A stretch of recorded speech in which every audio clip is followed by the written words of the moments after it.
దేవునికి స్తోత్రము. అనుదిన దేవుని వాక్య ధ్యానమునకై ఈరోజు 2026 సంవత్సరము జూన్ నెల 9వ తారీఖు. ఈరోజు ధ్యాన వాక్యము పరిశుద్ధ గ్రంథము నుండి హెబ్రీలకు రాసిన పత్రిక. ఎవరు రాసిన పత్రిక?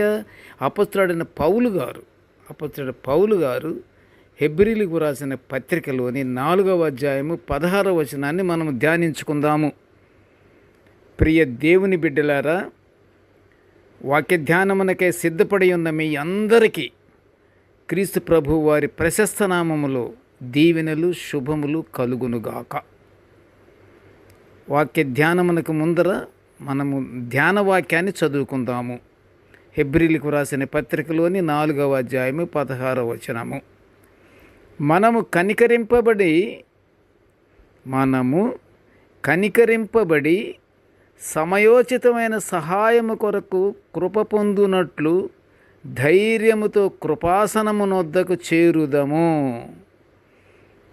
ప్రియ దేవుని బిడ్డలారా, ఈరోజు ధ్యాన వాక్యము దేవుని నుండి ఆయన కనికరము, సహాయము, కృప కొరకు ధైర్యముతో కృపాసనము వద్దకు చేరుటకై మనము ధ్యానించుకుంటున్నాము.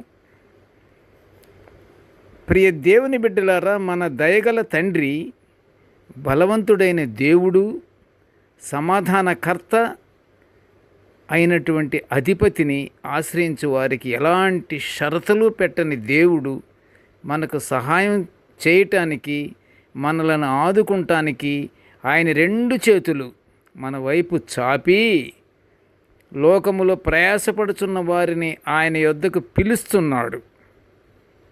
అంతే కదా, ప్రయాసపడి భారము మోయుచున్న సమస్త జనులారా, మీరు నా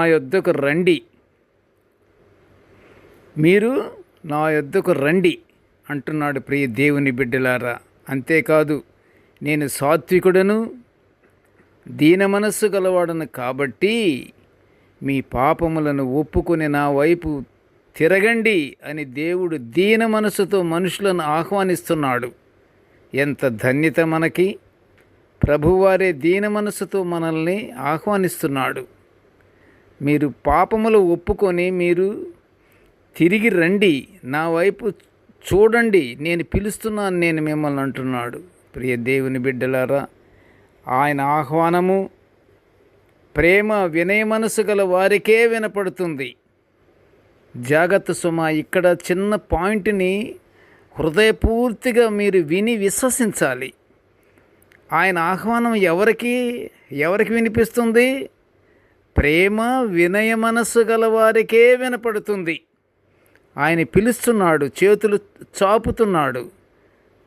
ఆ చాపుతూ పిలుస్తున్న పిలుపు వినయ మనస్సు గలవారికి, ప్రేమ గలవారికే వినపడుతుంది.